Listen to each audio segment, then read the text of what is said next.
I always woke up early on my birthday. Not because I was excited for gifts or parties, I had outgrown that, but because there was something sacred about greeting the quiet, lavender-scented morning before anyone else did. That smell always came first. David had this tradition, lighting my favorite candle at the crack of dawn, placing it on the windowsill so the whole room filled with soft light and calm. But that morning, as the faint lavender lingered in the air, I knew something was wrong. It wasn't the smell itself, it was the silence that followed it. Stillness, not serenity. No coffee brewing, no floor creaks from David's heavy steps. No sound of him humming off-key in the shower like he always did on days he planned to spoil me. I sat up slowly. The candle was there, flickering dutifully on the windowsill, but the warmth it usually brought felt distant, artificial. I pulled on my robe and padded down the hallway, bare feet cool against the hardwood. The kitchen was spotless, too spotless. The lemon cake I had ordered sat untouched in the fridge, the happy birthday Emma, piping already smudging on the plastic lid. I noticed the 2 place settings on the counter, mine and David's, but the chairs were tucked in too neatly. He hadn't been there this morning. Maybe not last night either. And then I saw the envelope. It was lying on the marble kitchen counter, like it belonged there, cream-colored, stiff, with Emma scrawled in his unmistakable blocky handwriting. My fingers trembled as I picked it up. It felt heavier than it should have, as if it carried more than just paper inside. It carried the end of everything. Inside were divorce papers, and a note. A single line, written in his favorite fountain, pen. I need to live my truth now. I hope one day you understand. I read it 3 times, and still, my brain refused to process it. My first instinct was to laugh. This had to be a joke. A cruel, badly timed joke. I called out his name once, then twice. Silence. It wasn't until I heard the soft knock at the front door that my stomach sank fully. A sound that broke the stillness, and somehow made everything real. Lily stood there, clutching her purse like a lifeline.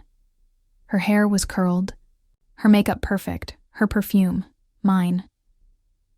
A scent she used to say was too mature when we were teenagers. She looked like a stranger wearing my skin. "Happy birthday," she said, barely above a whisper. She didn't hug me.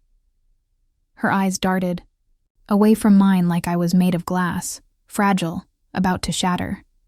"What's going on?" I asked, though my heart already knew.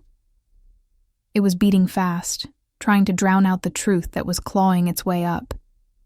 She opened her mouth, closed it, then finally said, "I didn't know he'd do it today.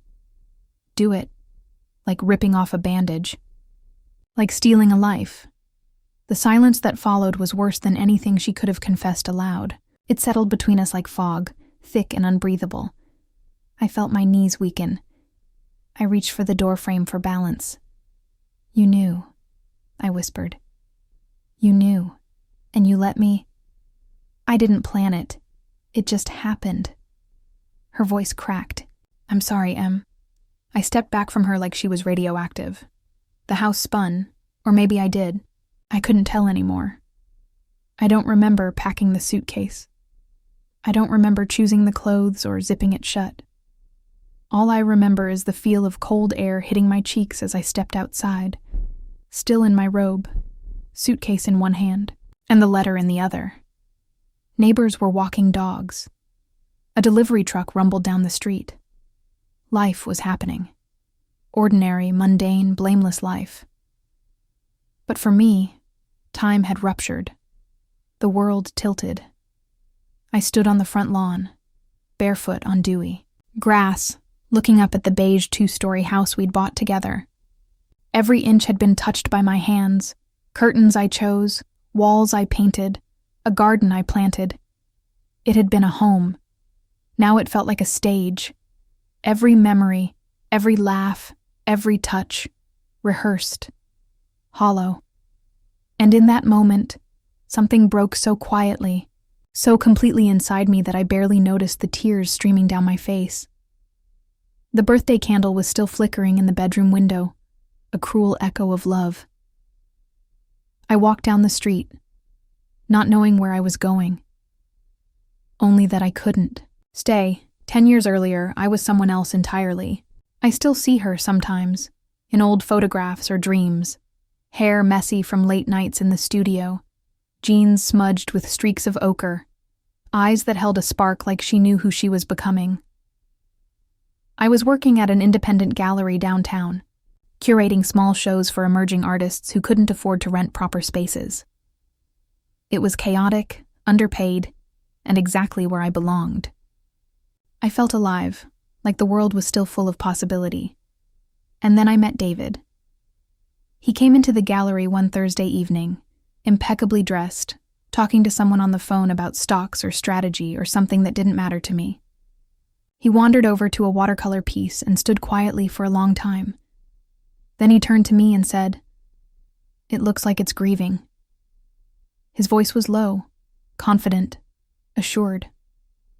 I remember laughing. "Maybe it is," I said. "Maybe we all are. A little." He smiled at that. And something in me shifted. He was older, by over a decade, self-assured in a way that made me feel like I could finally exhale. Like I didn't have to carry everything myself anymore. That was the beginning. He took me to restaurants where the menu didn't have prices. He bought me a silk scarf after I said I liked the color once in passing. He listened, really listened, and said things like, "You deserve more than scraps." And when he held me, I felt small in a way that made me feel safe. Not belittled, just protected. At least that's what I told myself. We were married within 18 months. A spring wedding. I wore a satin gown that trailed like moonlight, and he kissed my hand during the vows. My sister Lily was my maid of honor, barely. She had shown up late, flustered, claiming a missed flight.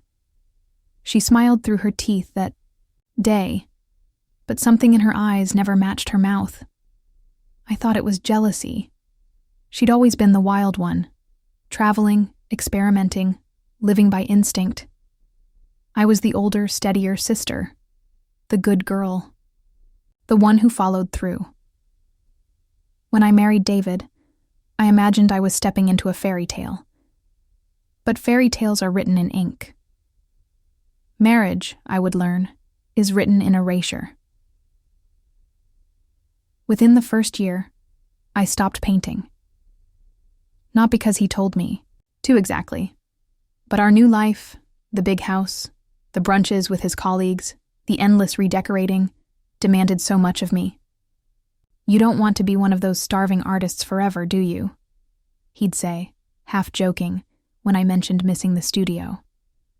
I laughed along, told myself he just wanted what was best for us. Then came the children that never came. And with each passing year, my body became another quiet failure we didn't discuss. I took up gardening, volunteering, hosting. I became excellent at performing a life. And slowly, so slowly I barely noticed, I disappeared. I remember one evening. 4 years into our marriage, when my college friend Marisol came to visit. We were drinking wine in the kitchen while David was out, and she said, "You seem quiet." I blinked. "I'm just tired." "No," she said softly, studying me. "It's in your eyes. You're quieter." I laughed it off. I always did.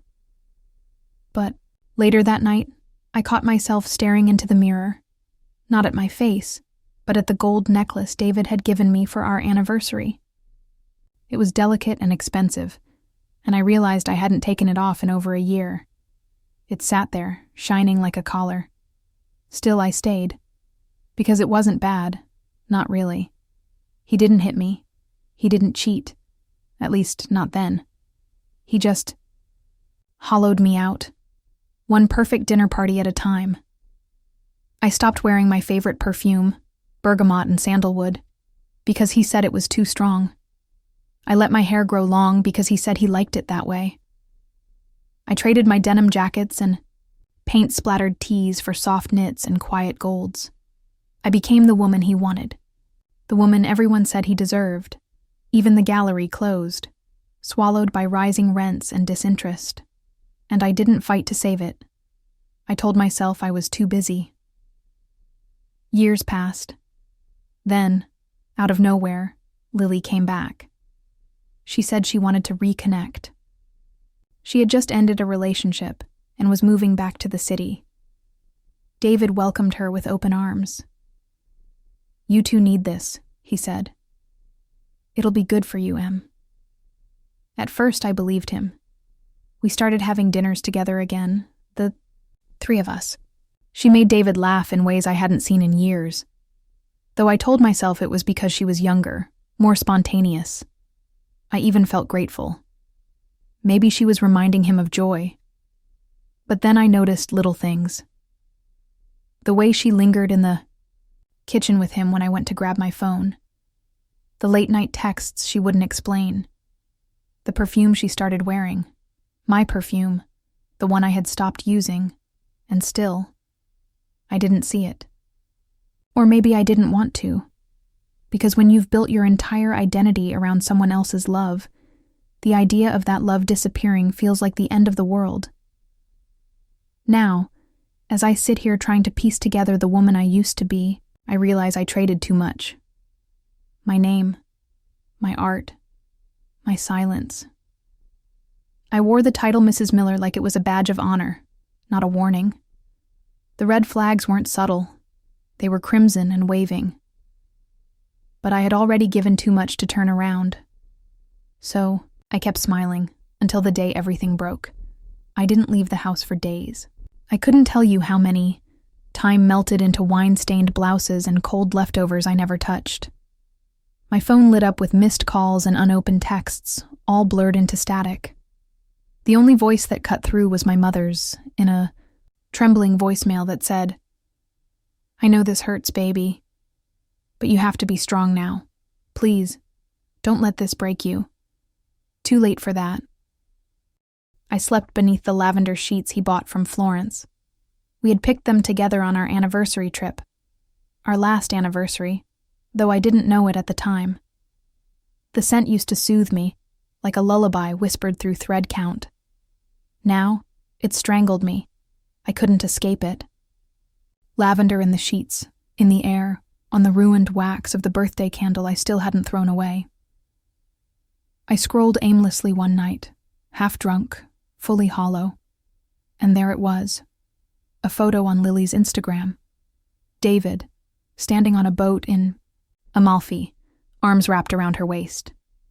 My sister's smile was smug, radiant. She wore a sun hat I left behind last summer. The caption read, "Finally free to love." It wasn't just a betrayal. It was mockery. Salt rubbed into wounds they'd carved together.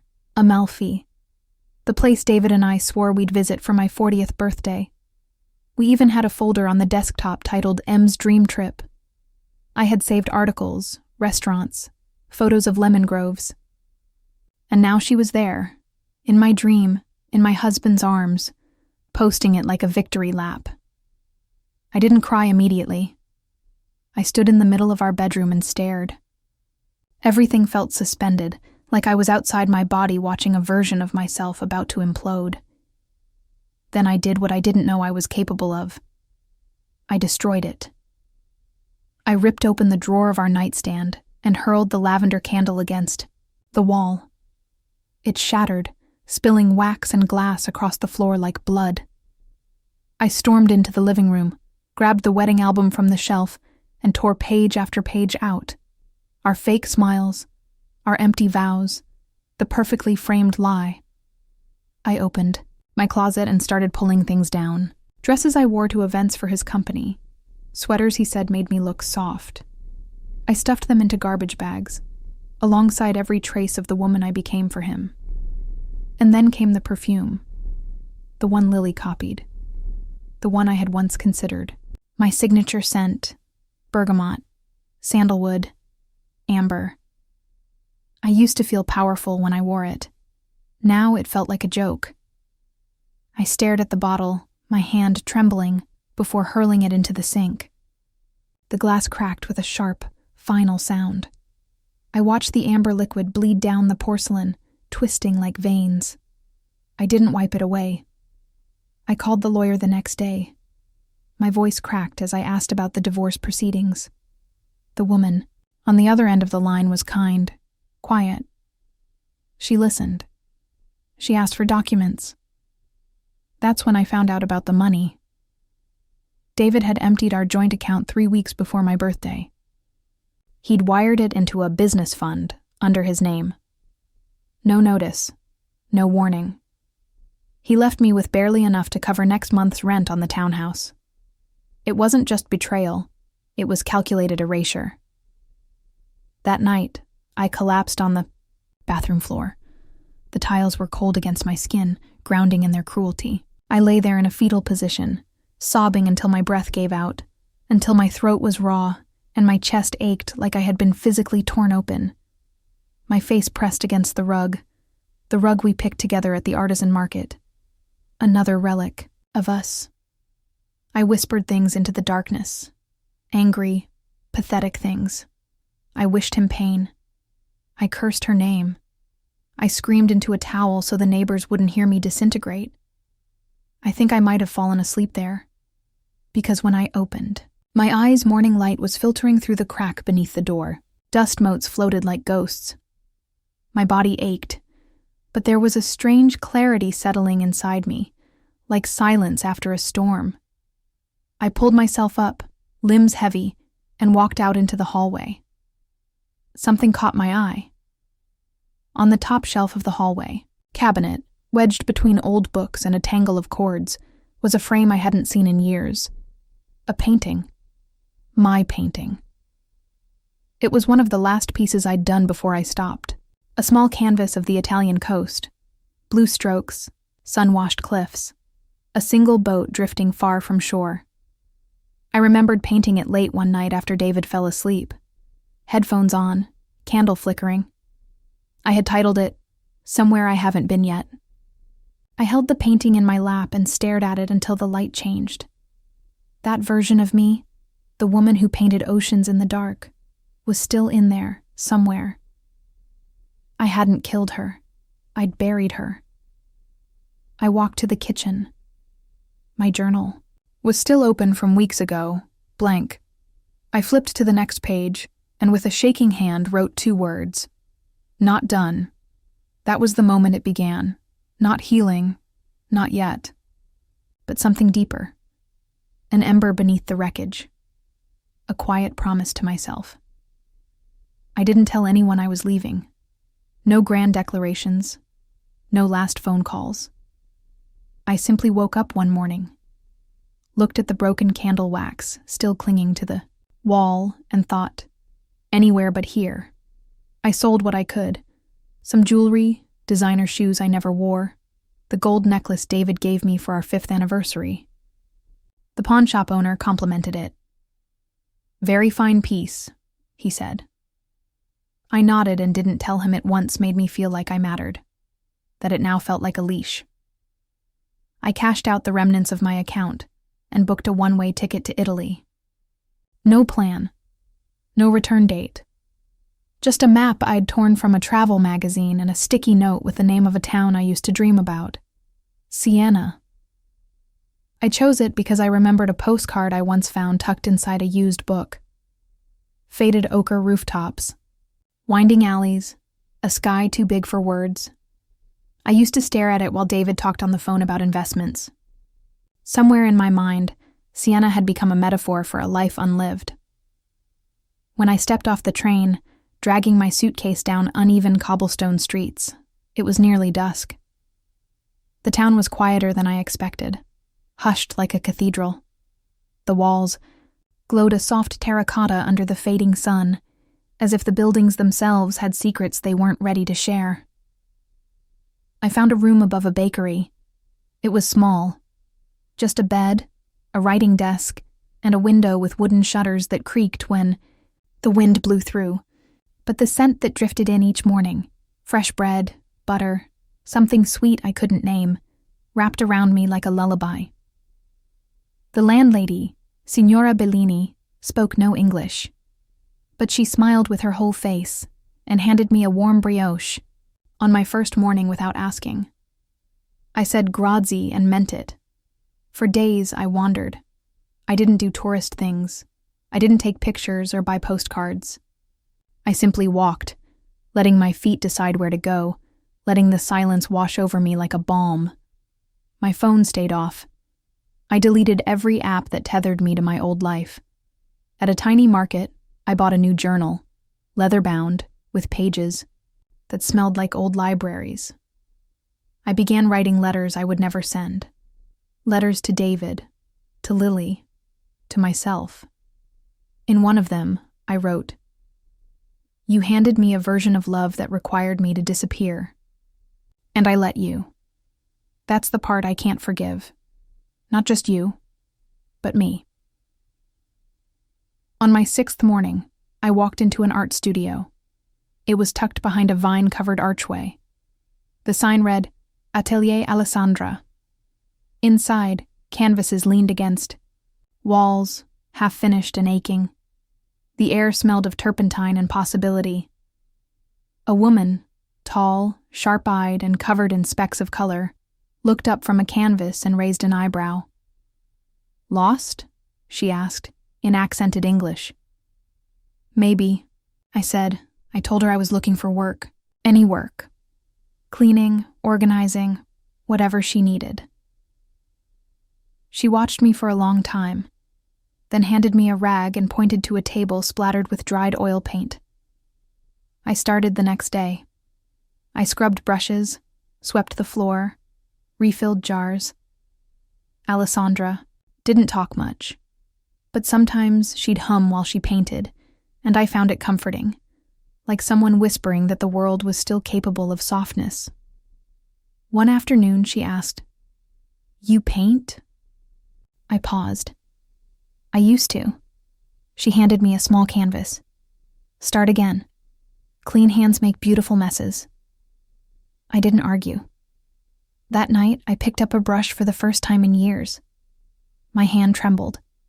I dipped it in cobalt blue and made a single stroke. Then another. The canvas didn't judge me. It welcomed me back like an old friend. I began painting again. Tiny pieces at first, vignettes, fragments, memories disguised as shapes. A cup of coffee left untouched, a boat drifting too far from shore, a pair of sandals abandoned in sand. With each stroke, I felt something inside me begin to thaw. Weeks passed. I started waking up before dawn, not because I had to, but because I wanted to. I'd watch the sky shift from violet to gold as I wrote in my journal. The pain was still there, but it no longer controlled the rhythm of my days. I learned how to say, "Mi chiamo Emma," with quiet confidence. My name, my own. Spoken in a new language.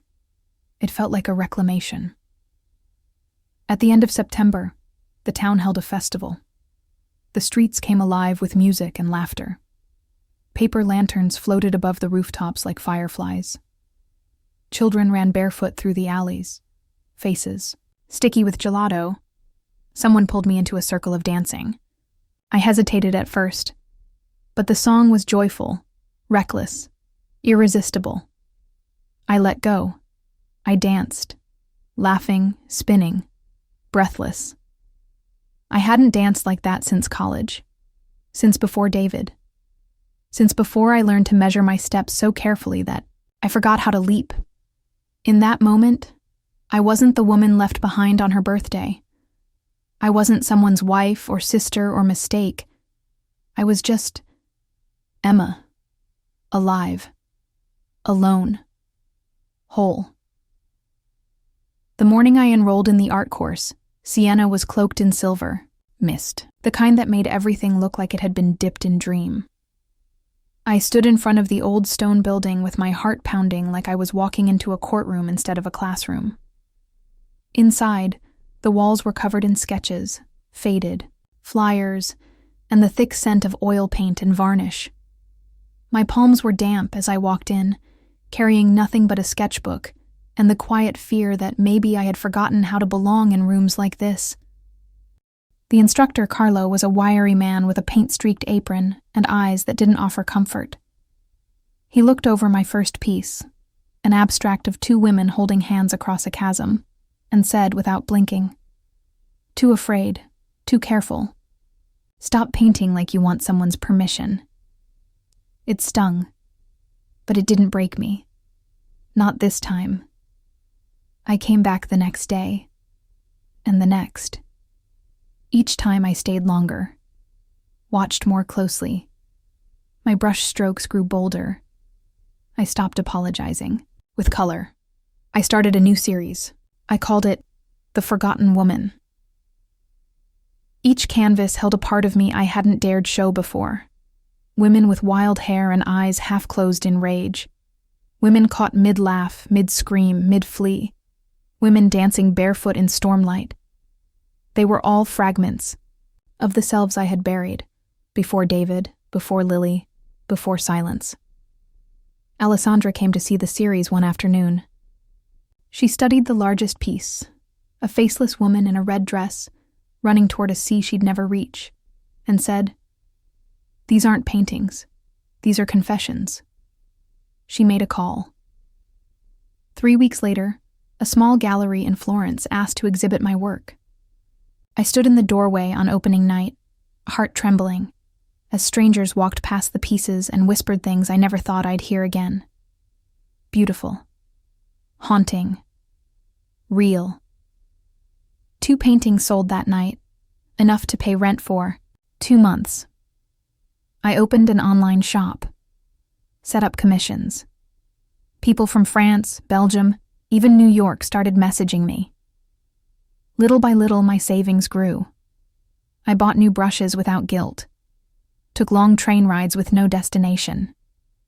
I no longer flinched at the quiet, and then came the email. I almost missed it, tucked between shipping notifications and commission inquiries. The subject line was blank. The sender, Lily. It said only, "I'm sorry. He's not who I thought he was. Call me." Just 2 lines. I stared at it for a long time. My fingers hovered over the keyboard, poised to reply. But then I saw it. Her caption again, burned into my mind. "Finally free to love." No apology could unwrite that.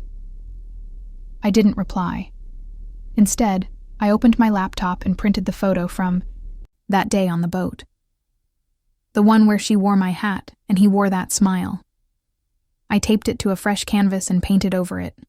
Slowly, deliberately. I turned the sun into a bruise-colored sky. The water into sharp, crashing waves. Their silhouettes into 2 small figures fading into a distant storm. I titled it, The Price of Peace. That night, I slept without dreaming. The next morning, I took a train to Florence, sat in a lawyer's office with marble floors and a ceiling that looked like a chapel. I handed her a folder of documents, screenshots of bank transfers, photos of joint property, copies of emails I had saved in a dusty folder named Truth. "I want to pursue action," I said. "Financial misconduct, hidden assets, fraud." She raised an eyebrow. "Are you prepared for the fight?" I looked her in the eye. I didn't survive everything to walk away quietly. We began building the case. For weeks, I gathered proof, like armor. Every spreadsheet became a stepping stone. Every document a thread tying me back to my own power. I wasn't seeking revenge anymore. I was demanding visibility. A name on the deed. A name on the record. There was no rage left in me, only steel.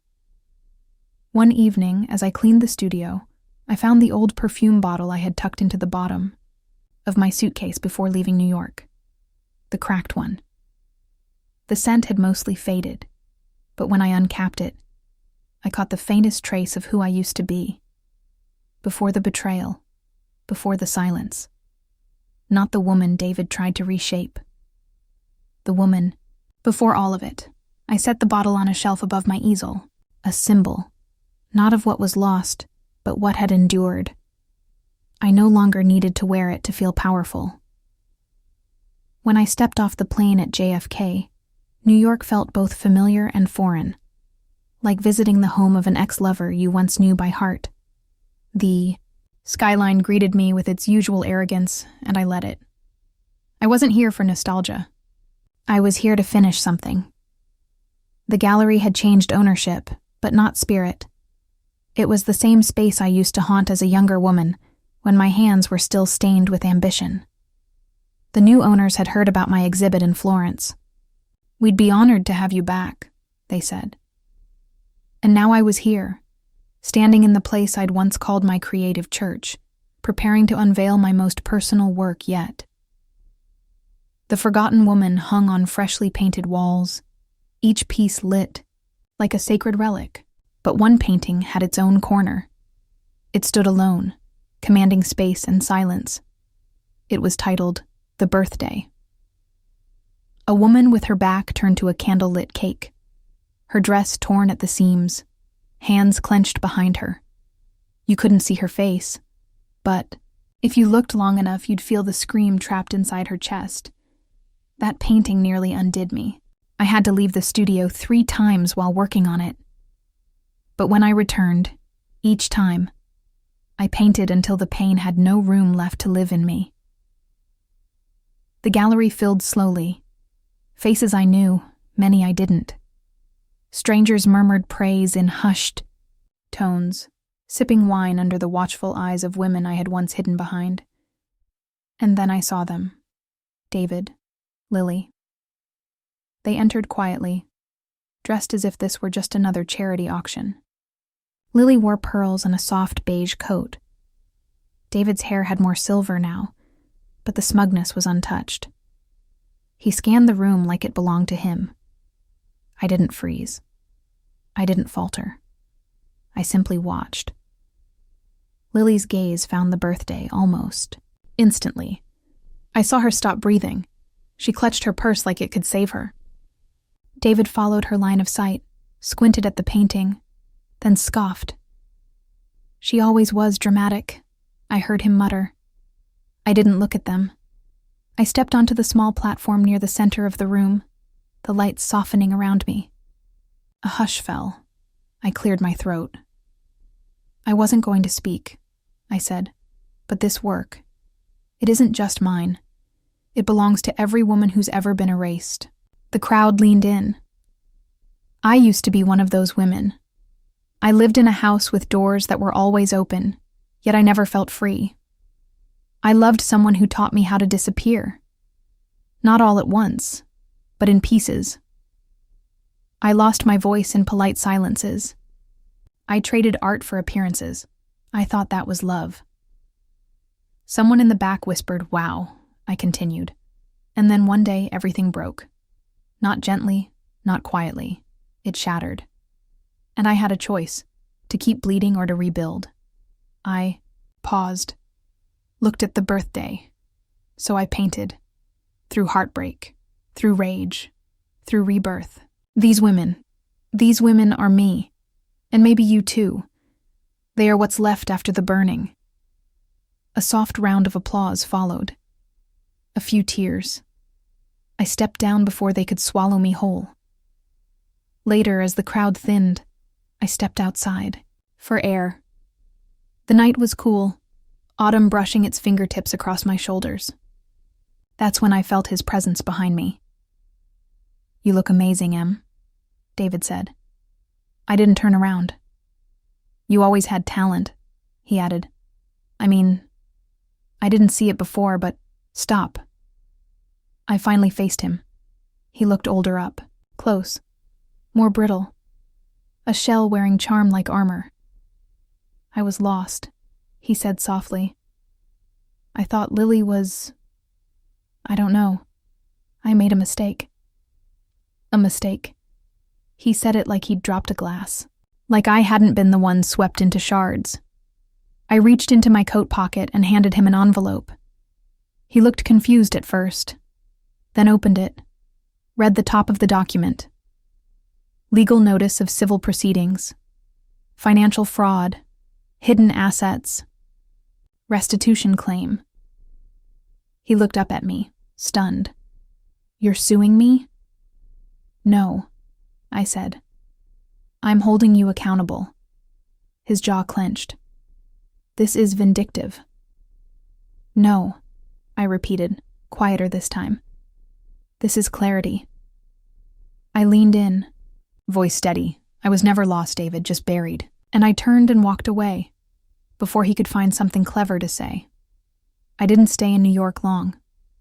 A week later, I was back in Siena, back where the air smelled like warm bread and paint, where the bells of the cathedral marked time not with urgency, but grace, back in the Vineyard Hills where I had found myself again, slowly, painfully, honestly.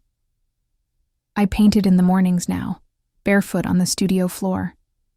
Sometimes, in the golden hours just before sunset, I would walk through the fields behind the house.